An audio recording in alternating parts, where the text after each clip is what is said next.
अस्सलामुअलैकुम फ्रेंड। तो ये वीडियो मेरे 4 महीने की वर्किंग का निचोड़ है, जिसमें मैं आपको बताऊंगी कि मैंने टमाटर किस तरह से ग्रो किए। ये मैंने सीडलिंग लगाई थी और उन पे लीव माइनर का अटैक हो गया था। सॉइल मिक्सचर के लिए मैंने लिए है कोकोपीट, होममेड कंपोस्ट, एगशेल्स और थोड़ा सा मस्टर्ड पाउडर। इसको अच्छे से मिक्स करने के बाद मैंने एक कंटेनर में फिल कर दी है। ये बहुत ही ज़बरदस्त खाद साबित हुई थी। अंडे के छिलके बहुत इफ़ेक्टिव होते हैं टमाटर के पौधों के लिए। तो इसको अच्छे से मिक्स करके आप अपने कंटेनर में फ़िल कर लें। क्योंकि प्लांट्स अभी छोटे हैं तो नीचे मैंने सिंपल सॉइल में गोबर मिक्स करके यूज़ की है और ऊपर की तकरीबन 2 से 3 इंच की लेयर में मैंने ये मिक्सचर लगाया है। और इसको अच्छे से मिक्स करके मैं अपनी सारी हेल्दी सीडलिंग्स को इसमें शिफ्ट कर दूँगी। कंटेनर हमने बड़ा लेना है, तकरीबन 1 से 2 पौधों के दरमियान में 12 इंच का गैप होना चाहिए। तो यहाँ पे मैंने अपनी सारी हेल्दी सीडलिंग लगा दी हैं और जितने ऐसे पत्ते थे जिन पे लीव माइनर्स का अटैक था वो मैंने हटा दिए और भर भर के मैंने पानी दे दिया कि प्लांटर बड़ा है तो एक बार अच्छे से सारी मिट्टी गीली हो जाए। एक और चीज़ मैं मेंशन कर दूं कि जब भी आप अपनी सीडलिंग लगाएं तो आखिरी 1-2 पत्ते हटाकर उसको डीप तक लगाएं, कुछ हद तक स्टेम को ज़मीन में दफन कर दें।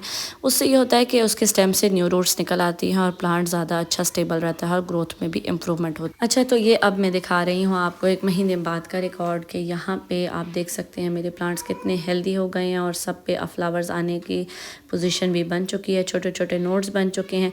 आपने एक काम करना है कि अपने टमाटर के पौधों के साथ 1-1, 2-2 लहसुन को लगा देना। उससे ये होगा कि आपका लहसुन भी तैयार हो जाएगा। और सबसे बड़ी बात ये कि लहसुन लगाने से किसी भी किस्म के लीव माइनर्स वगैरह या इंसेक्ट्स का अटैक नहीं होता।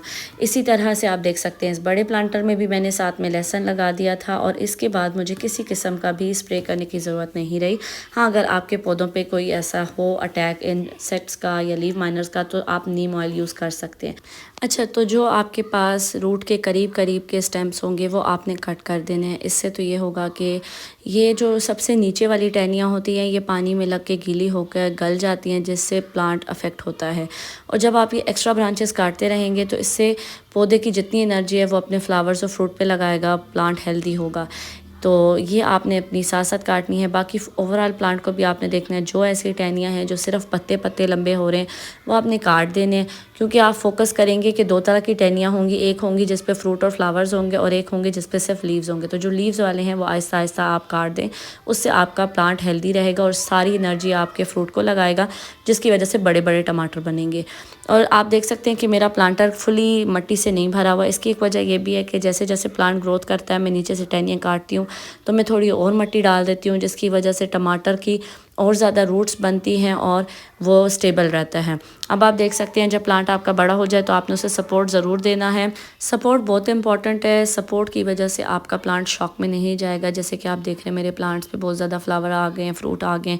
इस पॉइंट पे अगर मैं इसे सपोर्ट नहीं दूँगी और वो बेंड हो जाएगा तो उसको यही फील होगा कि मैं बड़े फ्रूट्स नहीं प्रोड्यूस कर सकता, तो छोटे छोटे टमाटर ही बनेंगे।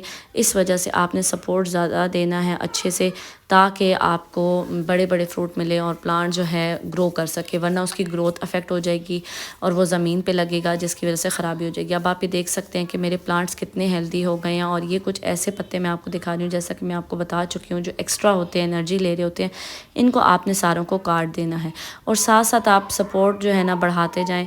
अब क्योंकि मैंने पहली बार टमाटर उगाए थे, मुझे आइडिया नहीं था कि ये इतने बुशी हो जाएंगे, तो मैंने अपने हिसाब से टहनियाँ लगाई थी, वो छोटी पड़ गई। आप जब भी टमाटर का पौधा लगाएं तो उस जगह पे आपने बहुत अच्छे से जाल बनाना है या फिर आपने बड़ी बड़ी स्टिक्स यूज़ करनी है कि एक प्रॉपर सपोर्ट हो। अभी आप देख सकते हैं बिफ़ोर आपको कटिंग के ये प्लांट कैसा है और इसमें कितने फ्लावर्स आए हुए हैं। और जैसे ही मैंने इसके एक्स्ट्रा लीव्स हटा दी हैं तो ये कुछ ऐसे दिख रहा है, सिर्फ फ्लावर्स और फ्रूट वाली टहनियाँ मैंने छोड़ दी हैं। और आप यकीन करें कि इस करने के बाद विद इन अ वीक मेरे सारे फ्लावर्स जो हैं वो फ्रूट में कन्वर्ट हो गए थे और प्लांट की ग्रोथ में भी बहुत इम्प्रूवमेंट हुई थी। उसकी हाइट भी इंक्रीज़ हुई, साथ साथ फ्लावर मेकिंग भी ज़्यादा हुई। अब आप देख सकते हैं कैसे मेरे प्लांट के फ्रूट बनना शुरू हो गए हैं। ये एक वीक बाद का रिज़ल्ट है जब मैंने सारी कटिंग की थी। और पीछे आप देख सकते हैं मेरे चेरी टोमेटोज़ भी रेडी हो गए हैं।